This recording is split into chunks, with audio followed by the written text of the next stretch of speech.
ce lieu de ta présence. Nous avons besoin de toi. Amen. Donc la puissance du jeûne. Amen. Parce que je me suis rendu compte qu'il y a beaucoup de chrétiens qui ne savent pas ce que c'est que le jeûne. C'est vrai. Il y a beaucoup de chrétiens qui avancent dans leur vie chrétienne sans même avoir jeûné une seule fois. Et c'est important parce que le révérend l'a dit le dimanche dernier, il a dit qu'on allait avoir une semaine de jeûne du 22 au 29 mars.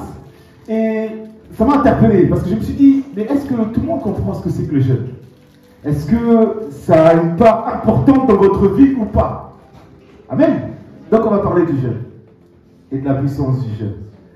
Vous savez, le jeûne, ce n'est pas une obligation. Ce n'est pas un commandement que Jésus ou Dieu a donné. Il n'y a pas de commandement comme ça. Mais ce qui est intéressant dans le jeûne, c'est qu'on voit que sous la grâce, sous la loi, quand je dis sous la loi, dans l'Ancien Testament, la loi de Moïse et tout ça, sous la loi, ils jeûnaient. Ils jeûnaient déjà. Et sous la grâce, maintenant que nous sommes sous la grâce avec Jésus, c'est plus la loi, mais c'est la grâce, ben même dans la grâce, ben ils jeûnent. On comprend que jeûner ne vient pas du Nouveau Testament ou de Jésus. Jeûner, c'est quelque chose qui se faisait bien avant l'arrivée de Jésus. Amen. Et ce qui est intéressant, c'est que ma femme l'a dit tout à l'heure, elle a parlé de la prière. Et Jésus, à un moment donné, a montré à ses disciples comment prier. Vous l'avez fait tout à l'heure, notre Père qui est aux cieux, que ton nom soit sanctifié. Amen. Donc en leur montrant comment prier, il a dit, ben voilà, quand vous priez, dites comme ça, faites ceci. Ok. Mais on oublie que dans la continuité de ce verset, il a parlé du jeûne. Donc on comprend que la prière et le jeûne est un complément de la prière. Donc tu peux prier simplement, mais tu peux aussi prier et jeûner. C'est quelque chose qui est complémentaire ou c'est la suite logique du chrétien. Et nous allons le lire. Nous allons le lire dans Matthieu chapitre 6, mon frère Kélian, mon fils Kélian. Matthieu chapitre 6, verset 16. Matthieu chapitre 6, verset 16. Matthieu 6, verset 16. Vous savez, juste avant, il dit, voilà, priez, voici comment prier, et il termine en disant que ton nom soit sanctifié, que ton règne vienne, que ta volonté soit faite, etc., etc. Et on arrive au verset 15. Je crois que le verset 14, c'est quand il dit, le verset 14 pour ceux qui ont la Bible. Si vous pardonnez aux hommes leurs offenses. Juste avant le verset 13, nous nous affligeons pas dans la tentation, mais délivre-nous du mal, car c'est à toi qu'appartient, dans tous les siècles, le règne, la puissance et la gloire. Amen. Donc il se termine là pour dire, voilà comment il faut prier. Et ensuite, verset 16, donc verset 14, il dit, pardonnez comme ça, comme Dieu va vous pardonner. Donc il est dit au verset 14, 15, et au verset 16, il dit, lorsque vous jeûnez. C'est là où c'est intéressant. Donc il ne dit pas, jeûnez, je vous ordonne de jeûner. C'est un commandement, vous devez jeûner. Non, il ne le dit pas comme ça. Il dit lorsque vous jeûnez. Donc pour Jésus, c'est quelque chose de normal, logique. C'est la continuité de la prière. C'est pour ça qu'il ne dit pas, il ne donne pas d'ordre pour le jeûne. Mais toi qui es chrétien, tu dois comprendre que jeûner, c'est quelque chose de normal. C'est logique. Il dit, lorsque vous jeûnez, donc vous jeûnez déjà. Donc pour Jésus, on jeûne déjà. Puisqu'il dit lorsque vous jeûnez. Donc c'est quelque chose qu'on fait déjà. C'est pour ça qu'il dit, quand vous le faites, ne prenez pas un air triste. Ah, ça veut dire quoi ça? Ça veut dire que souvent, des fois, vous n'avez pas des frères ou des sœurs des fois qui jeûnent et qui vous appellent et disent, ah mon frère, je suis en train de jeûner là, je suis fatigué. Vous avez vu ce frère-là ou cette sœur-là? Si. Mais qui t'a dit de m'appeler pour me dire que tu jeûnes? Non mais c'est vrai ou pas? Donc toi tu m'appelles pour me dire, ah non, je suis en train de jeûner là depuis 2 jours là, je suis fatigué. Donc, on comprend qu'ils jeûnent et qu'ils veulent montrer à tout le monde que je jeûne. Donc il dit, ne prenez pas un air triste, comme les hypocrites qui se rendent le visage tout défait. Donc ça aussi, il y a des gens qui jeûnent, ils marchent dans la rue comme ça. Qu'est-ce qu'il y a mon frère? Je suis en train de jeûner depuis 21 jours. Vous savez, ces frères ou ces sœurs là, qui jeûnent et ils sont là, ils veulent montrer qu'ils jeûnent quoi. Tu dois jeûner dans le secret. Pour qui tu jeûnes? Pour Dieu ou tu jeûnes pour montrer aux gens que tu jeûnes? Donc il dit, hypocrite, qui se rendent le visage tout défait pour montrer aux hommes qu'ils jeûnent. Je vous le dis en vérité, ils reçoivent leur récompense. Amen. Donc, on comprend que le jeûne est quelque chose de logique pour nous chrétiens. Amen. Donc, c'est la base. Quand tu es chrétien, tu dois jeûner. Amen. Gloire à Jésus. Maintenant, on va voir que dans l'Ancien Testament, il jeûnait. Je vais vous parler de Moïse. Moïse, il faut savoir que dans l'Ancien Testament, Moïse avait jeûné 40 jours. 40 jours, il avait jeûné.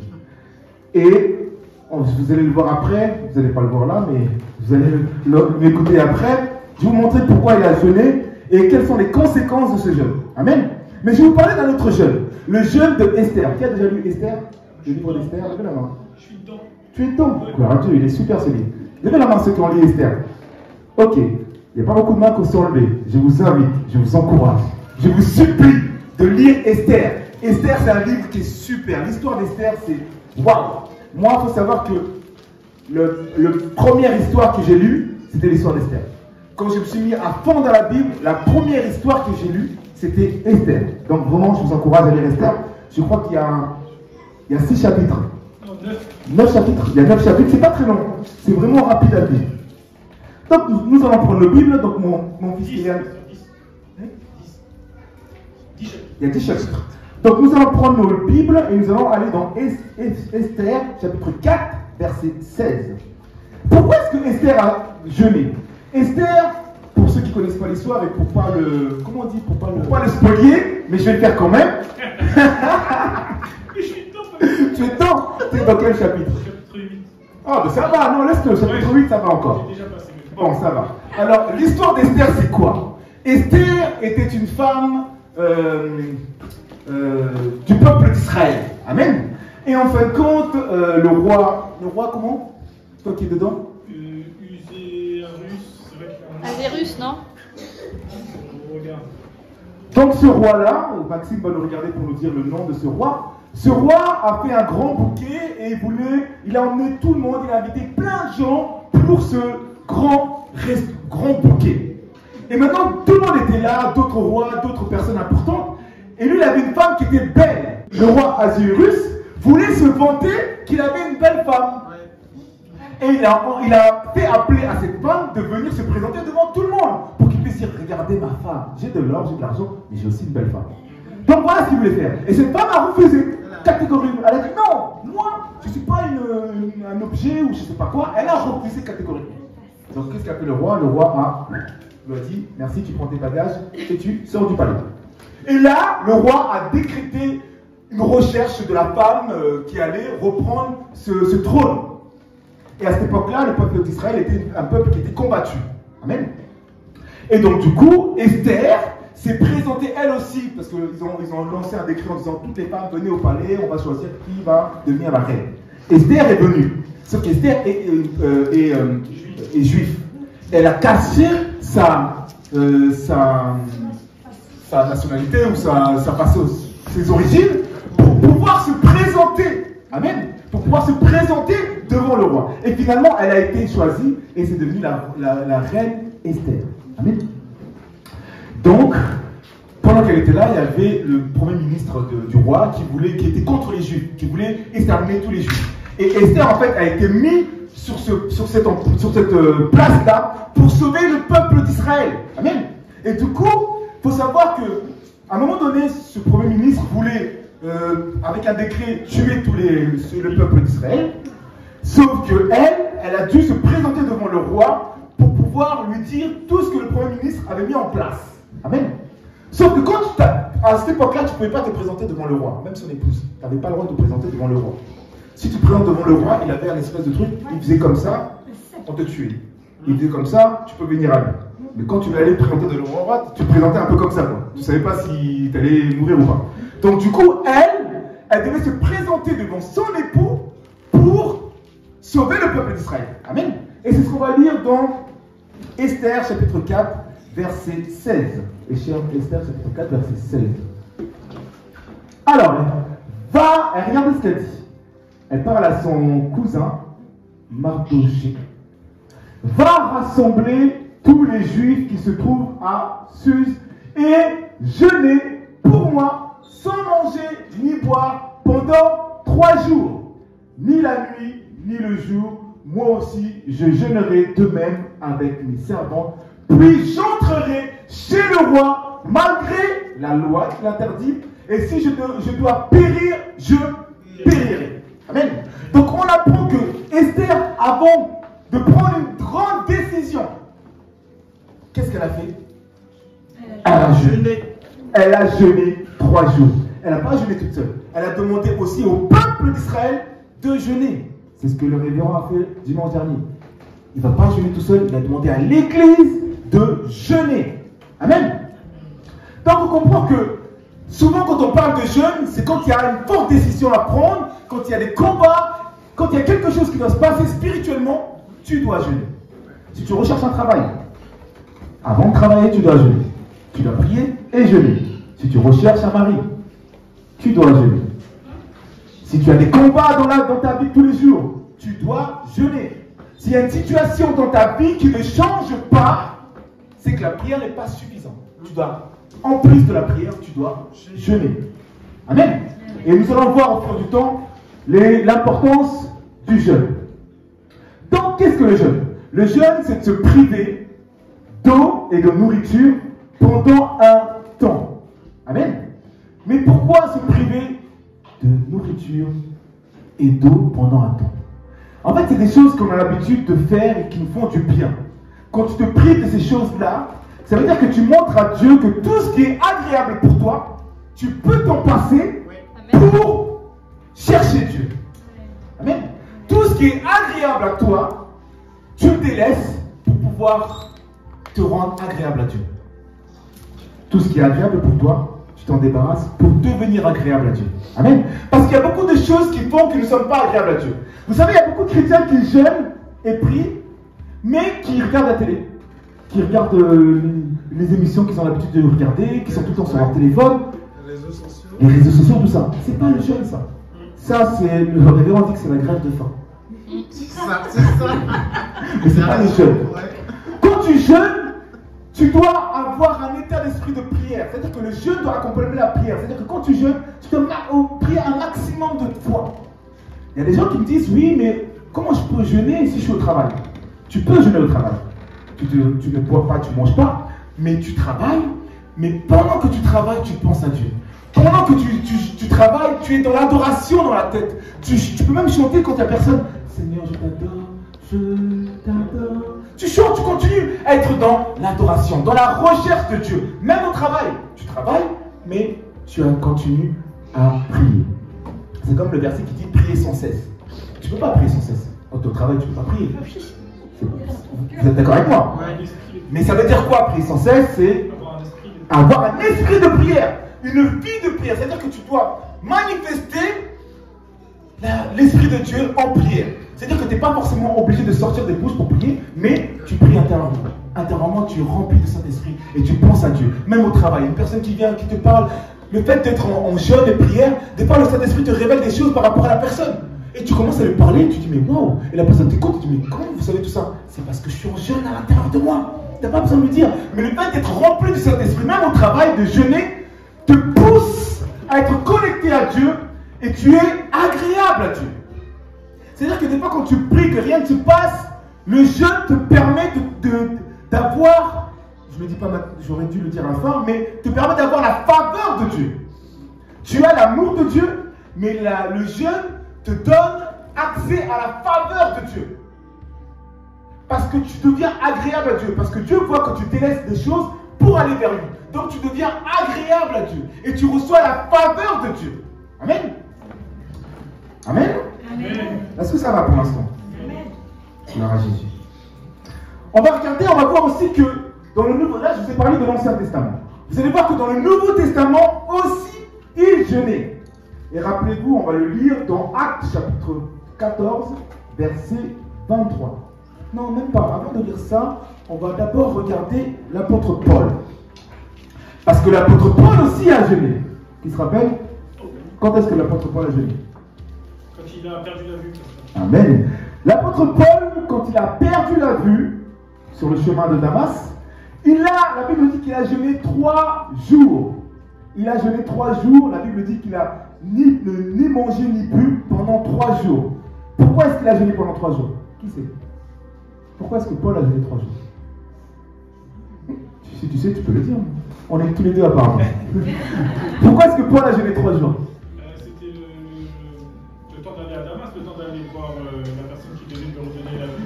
Oui, mais tu réponds pas à ma question. Pourquoi est-ce que Paul, quand Dieu l'aveugle, Parce que le Christ a été dans 3 jours avant de ressusciter. non, l'apôtre Saul devient Paul, Jésus l'aveugle, et lui aussitôt il jeûne pendant 3 jours. Pourquoi? Chercher la face de Dieu. Chercher la face de Dieu, mais aussi pour commencer son ministère. Donc on comprend qu'après les 3 jours, qu'est-ce qui se passe? Ananas vient lui montrer la vue, il se fait baptiser, et bam, il commence son ministère. Donc on comprend qu'avant même de commencer ton ministère, avant même de commencer quelque chose, tu dois passer par le jeûne. Rappelez-vous que Jésus, qu'est-ce qui s'est passé? Il a jeûné 40 jours. À quel moment il a jeûné? Juste après qu'il ait reçu le baptême de Jean-Baptiste. Quand il a reçu le baptême de Jean-Baptiste, la Bible dit qu'il a reçu le Saint-Esprit. Mais après cela, après les 40 jours de jeûne, la Bible dit qu'il a été revêtu du Saint-Esprit. D'abord, il a été rempli du Saint-Esprit par le baptême, mais après le jeûne, il a été revêtu du Saint-Esprit. Et c'est par là qu'il a commencé son ministère à faire des miracles et tout ça. Mais avant ça, Jésus ne faisait pas de miracles. Donc on comprend que même Jésus, avant de commencer son ministère, il a jeûné. Amen. Et vous lisez, vous allez voir que pendant qu'il jeûnait, là, le diable a vu que c'était une situation favorable, et c'est là où il a attaqué Jésus. Il lui a dit que si tu veux, je peux transformer ces pierres en pain. Il a essayé de tenter parce qu'il a vu que Jésus était faible physiquement. Amen. Donc on comprend que le jeûne est important. Même quand tu commences ton ministère, tu dois commencer par jeûner. Amen. Mais c'est vrai que c'est compliqué de jeûner. Est-ce que c'est compliqué de jeûner? Oui. Quand on travaille, oui. C'est Quand on est au travail, oui. quand on Quand tu travailles dans la restauration. Bien sûr, quand tu travailles dans la restauration et que tu vois la nourriture passer tous les jours. Mais si tu... En fait, comment vous expliquer? En fait, le jeûne est réussi quand tu ne penses même plus à manger. Quand tu ne penses plus à manger, c'est là où tu as réussi ton jeûne. C'est-à-dire que tellement tu reçois du Saint-Esprit, tellement tu es nourri par le Saint-Esprit, tu ne penses même plus à manger.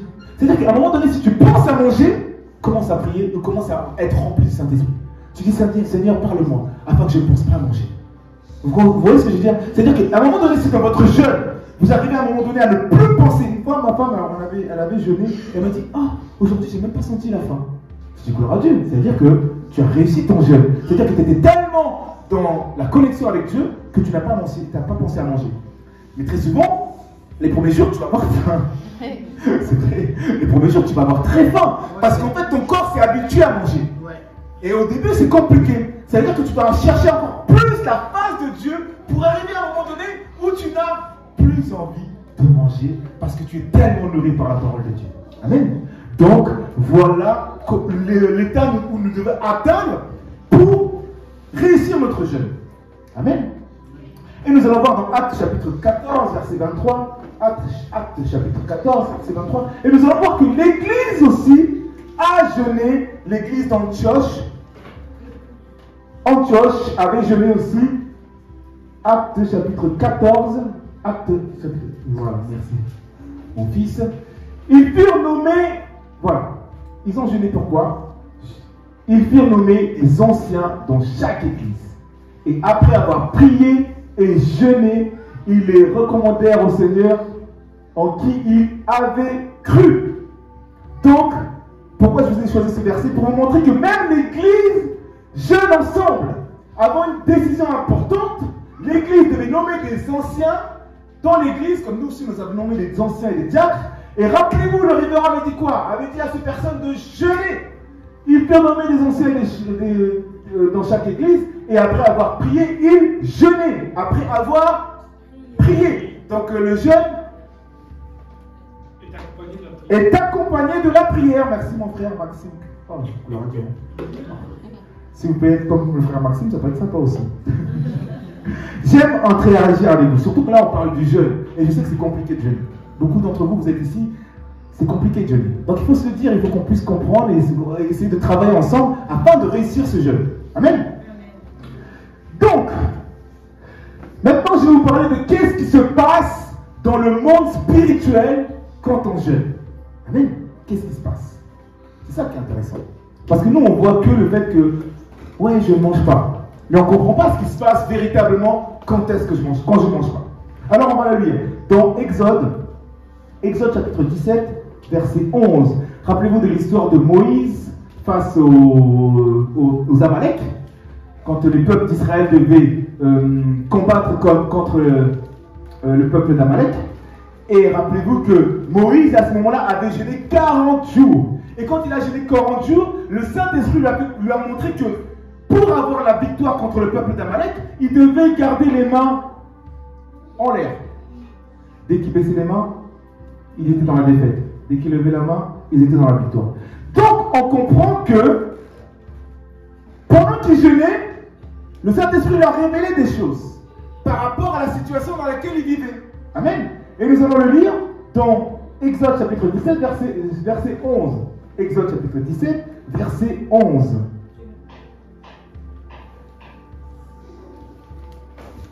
Donc, lorsque Moïse élevait sa main, Israël était plus fort. Et lorsqu'il baissait sa main, Amalek était plus fort.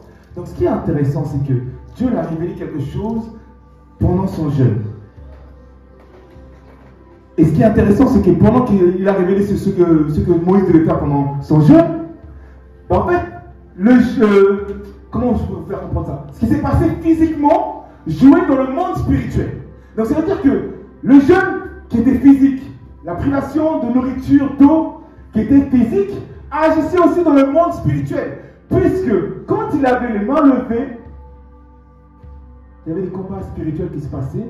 Et finalement, ce qui se passait dans le spirituel se voyait dans le naturel. Puisque le peuple d'Israël gagnait. En fait, à chaque fois qu'il levait la main, le peuple d'Israël gagnait. Donc ce qui se passe dans le spirituel agissait dans le naturel. Et c'est ça qu'on ne comprend pas, nous chrétiens, quand on jeûne. On pense que jeûner, c'est juste jeûner. Mais quand tu jeûnes, quand tu sacrifies ta nourriture, tu sacrifies ton téléphone, tu sacrifies le fait que tu regardes tout le temps les films, Netflix, tu sacrifies tout ça, ben sache qu'il y a quelque chose qui se passe dans le spirituel. Amen. Donc c'est pas simplement une crève de faim. C'est pas simplement de dire, ben voilà, je jeûne et puis je... Non, quand tu jeûnes, il y a quelque chose qui se passe dans le monde spirituel. Et tu reçois à ce moment-là les faveurs de Dieu. Tu as l'amour de Dieu, mais quand tu jeûnes, tu es agréable à Dieu. Parce que Dieu se dit, waouh, il arrive à abandonner des choses qui sont pour lui agréables pour se tenir devant moi. Amen. Mettez-vous à la place, je ne sais pas, quand les autres je peux vous dire. Maxime, ton fils Nathan, qui aime, je ne sais pas, il aime jouer à la PlayStation, il aime beaucoup jouer à la PlayStation. Et à un moment donné, il prend la décision, pendant une semaine, fini les consoles, fini de jouer, et je me concentre à mon père. Papa, qu'est-ce que tu as besoin? Papa, est-ce que tu... Papa, tu as besoin de quoi? Papa, je viens avec toi. Papa, tu vas où? Qu'est-ce que tu vas faire à un moment donné? Tu vas récompenser. Tu vas dire, mais waouh! Il n'est plus sur son console, il n'est plus en train de jouer à la play, il est là avec moi tout le temps à me titiller, à vouloir savoir ce que je veux, est-ce que j'ai besoin de ci? Et à un moment donné, tu vas faire quoi? Tu vas le récompenser. C'est ça le jeûne et la prière. Le jeûne et la prière te permettent d'avoir la faveur de Dieu, être agréable à Dieu, parce qu'il s'est dit, waouh, il abandonne tout ce qu'il aime pour moi. Et tu reçois la faveur de Dieu. Est-ce que je parle à quelqu'un ce moment? Voilà ce que c'est que le jeûne. C'est pas quelque chose, oh non, l'église doit jeûner. Ah, une semaine en plus. Ah, ils ont dû faire un jour. Une semaine de jeûne. Waouh. Ou il y en a qui disent, ah, une semaine de jeûne, c'est bien. Comme ça, je vais maigrir un peu. C'est vrai que je n'arrive pas à maigrir. Il y a des chrétiens comme ça. Mais tu rigoles, mais il y a des chrétiens comme ça. Il dit gloire à Dieu, une semaine de jeûne, je vais maigrir. Pourquoi tu jeûnes? Donc tu jeûnes pour maigrir, tu jeûnes pour Dieu. Non mais vous rigolez, mais c'est la vérité. C'est la vérité. Donc on doit comprendre ce que c'est que le jeûne. Et moi je vous encourage, si vous n'arrivez pas à jeûner une semaine, c'est pas grave. Commencez à jeûner un jour. Après vous allez faire 2 jours. Après vous allez faire 3 jours. Il faut que vous montez crescendo. Faites pas des choses pour faire les choses. Ça c'est pas bien. Dieu n'est pas dedans. Quand tu fais des choses pour faire des choses, Dieu n'est pas dedans. Si tu trouves qu'une semaine, tu ne peux pas jeûner une semaine, jeûne 2 jours, 3 jours. Mais fais un jeûne qui est agréable à Dieu. Pas simplement un jeûne pour jeûner. Fais un jeûne agréable. C'est-à-dire que si tu sais que dans la semaine, le mercredi, tu ne travailles pas beaucoup, tu es souvent à la maison, prends ce jour-là pour jeûner. Tu dis voilà, j'ai passé un maximum de temps dans la lecture biblique, dans la recherche de Dieu, et tu vas voir que Dieu va te répondre à travers ça. Amen. Gloire à Dieu. Gloire à Dieu. J'espère vraiment que ça va vous aider à mieux comprendre le jeûne et à pouvoir avoir un jeûne agréable à Dieu. Alors, maintenant je vais vous parler de quelque chose qui est important. Peut-on jeûner partiellement? Je m'explique. Et il y a beaucoup de gens comme ça aussi, qui par rapport à une maladie ou par rapport à une situation, ils doivent au moins boire. Et il y a ce qu'on appelle le jeûne partiel. Amen. Ou le jeûne de Daniel. Et nous allons le lire, nous allons voir qu'est-ce que c'est que le jeûne de Daniel. Dans Daniel, chapitre 10, verset 2. Daniel a fait un jeûne qu'on appelle le jeûne de Daniel. Donc Daniel ne s'est pas privé d'eau ni de nourriture.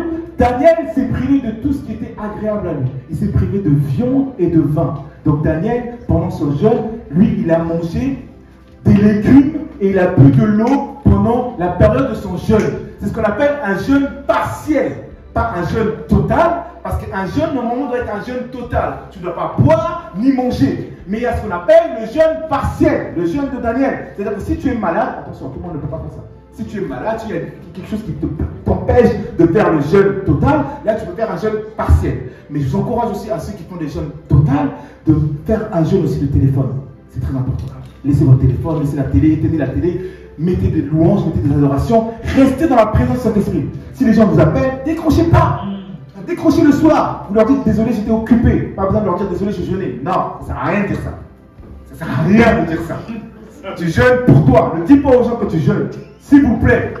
Non mais c'est vrai. Ne dites pas aux gens que vous jeûnez. Faites cet effort-là. Vous allez voir, ça va être compliqué parce que ça a envie de dire. Non, dites pas. Faites ça pour Dieu et pas pour avoir les louanges des autres parce que waouh, c'est quelqu'un qui jeûne. Waouh, elle jeûne, hein, bien. Non. Ok? Gloire à Dieu. Daniel chapitre 10, verset 2. 2 à 3. Regardez le jeûne de Daniel. Daniel chapitre 10, verset 2 à 3. En ce temps-là, moi, Daniel, je fus 3 semaines dans le deuil. Verset 3, verset d'après. Je ne mangeais aucun mets délicat. Mets délicat, comment je pourrais vous dire? C'est comme de la viande, c'est comme un plat qui est, quand on parle de délicat, qui est délicieux, qui est agréable, qui te nourrit, c'est un festin quoi. Je ne mangeais aucun mets délicat. Il n'entra ni viande ni vin dans ma bouche. Et je ne moignis point jusqu'à ce que les 3 semaines fussent accomplies. Donc on comprend que lui, il a fait un jeûne de viande et de vin. Mais pourquoi est-ce qu'il a fait un jeûne de viande et de vin? Parce que la viande et le vin était quelque chose qui était agréable pour lui. C'était quelque chose qui était agréable. Il s'est privé de choses agréables pour devenir agréable à Dieu. Amen. Et regardez la conséquence de ce jeûne. Nous allons lire dans Daniel 10, chapitre 10 à 11, non, de 10 à 12. Daniel chapitre 10, toujours le même chapitre, mais versets 10 à 12. Et voici une main me toucha, la conséquence de son jeûne. Et voici une main me toucha et secoua mes genoux et mes mains. Donc là, c'est un ange qui le touche et qui le secoue. Verset 11. Donc pendant qu'il jeûne, la conséquence de son jeûne, voilà ce qui se passe. Verset 11. Puis il me dit, Daniel, homme bien-aimé, sois attentif aux paroles que je vais te dire. Le jeûne a fait déclencher la main de Dieu. Un ange est venu parce qu'il a jeûné et lui a dit, sois attentif. Ça, c'est ce qui se passe quand tu jeûnes et que tu jeûnes bien. Il y a des révélations de Dieu qui viennent. Et tiens-toi debout à la place où tu es, car je suis maintenant envoyé vers toi. Lorsqu'il m'eut ainsi parlé, je me tins debout en tremblant. Parce qu'il avait peur. Il dit, wow, un ange. Verset 12. Il me dit, Daniel, ne crains rien, car dès le premier jour, rappelez-vous de ce verset, parce qu'on va en discuter. Dès le premier jour où tu as eu à cœur de comprendre et de t'humilier devant ton Dieu, dès le premier jour, il a eu à cœur à s'humilier. Et je vais vous parler de ce qu'il a fait là, de cette humiliation devant Dieu. Tes paroles ont été entendues et c'est à cause de tes paroles que je viens. Alléluia. Donc on comprend que à cause du jeûne, l'ange était obligé de descendre, de se manifester dans la vie de Daniel. Pourquoi? Parce qu'il a accompagné la prière au jeûne. Amen. Et maintenant on va comprendre qu'est-ce qu'il a dit. Car dès le premier jour, qu'est-ce qui s'est passé le premier jour? Et nous allons le lire dans Daniel chapitre 1. Daniel chapitre 1, verset 5. Verset 5, tu commences par le verset 5, après tu mettras le verset 8 à 9. Alors, regardez ce qu'il dit. Le roi, là c'est au chapitre 1. Tout à l'heure on était au chapitre 10. Au chapitre 10 on est. Et là on revient au chapitre 1. Bien avant. Le roi leur assigna pour chaque jour une portion des mets de sa table et du vin dont ils buvaient. Ok? Donc là, qu'est-ce qui se passe? Le roi cherchait des responsables qui devaient donner des responsabilités. Et dans ces personnes, il y avait aussi Daniel. Ok? Et pour les récompenser, pour les honorer, le roi leur assigna pour chaque jour une portion de mets de sa table et du vin dont ils buvaient, voulant les élever pendant 3 années, au bout desquelles ils seraient au service du roi. Vous me suivez? Le roi voulait les honorer. Amen. Et regardez ce qui se passe au verset 8. Regardez comment Daniel réagit au fait que le roi veut lui donner un festin, et ça pendant 3 ans. Daniel résolut de ne pas se souiller par les mets du roi et par le vin dont le roi buvait. Il pria le chef des eunuques de ne pas l'obliger à se souiller. Amen. Donc qu'est-ce qu'il a fait? Il a refusé ce que le roi lui donnait. Et regardez, juste après verset 9. Dieu fit trouver à Daniel faveur et grâce devant les chefs des eunuques. Donc qu'est-ce qui se passe? Le roi devait choisir des personnes. Il y avait plusieurs personnes qui étaient là. Il leur a donné des festins. Mangez, buvez, régalez-vous.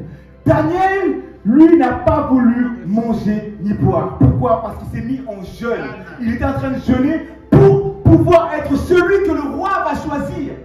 Et qu'est-ce qui s'est passé? Parce qu'il a fait quelque chose que les autres n'ont pas fait. Il a jeûné. Qu'est-ce qui s'est passé? Dieu peut trouver à Daniel faveur. Il a fait quoi? Trouver faveur. Le jeûne te donne la faveur de Dieu. Dieu peut trouver à Daniel faveur et grâce devant les chefs des eunuques. Donc, qu'est-ce qu'il a fait? Il a été honoré. Pourquoi? Parce qu'il a refusé de boire et de manger. Il a refusé de faire comme tout le monde. Il a refusé de faire comme tout le monde. Tu veux que ta vie change? Tu veux que Dieu déclenche des choses dans ta vie? Jeûne. Jeûne. Et tu verras que Dieu va agir. Amen. Est-ce que c'est intéressant ou pas? Amen. La Bible dit en plus, ce qui est intéressant, c'est que la Bible dit faveur et grâce. Dieu fit trouver à Daniel faveur et grâce afin qu'il puisse être celui qui va être choisi. Amen. Il a été tenté aussi. Pardon? Il a été tenté, il a refusé. Il a été tenté, mais il a refusé. Merci, ma soeur. C'est exactement ça. Il a été tenté, mais il a été refusé. Donc, moi, j'ai marqué, pour terminer, c'est ce que je devais afficher dans le diapo, mais il n'y est pas. J'ai marqué, le jeûne te permet d'obtenir la faveur de Dieu. Ça, je l'ai dit. Il y a une différence entre l'amour et la faveur de Dieu. La faveur de Dieu s'obtient dans l'obéissance et le sacrifice. Tu obéis et tu sacrifies quelque chose. La nourriture, ton téléphone, du temps que tu passes dans plein de choses, tu le sacrifies pour recevoir la faveur de Dieu. Le jeûne te fait renoncer aux choses agréables afin de devenir agréable à Dieu. Je répète, le jeûne te permet de renoncer à des choses qui te sont pour toi agréables afin de devenir agréable à Dieu. Alléluia. Amen. Qui veut jeûner? Amen. Gloire à Jésus. Nous allons nous lever, nous allons terminer par la prière. Et j'espère que ça vous a aidé à comprendre ce que c'est que le jeûne. Et ça vous a aidé et donné envie, surtout, de jeûner et de recevoir la faveur de Dieu. Amen. Gloire à Jésus. Nous allons nous lever et nous allons prier.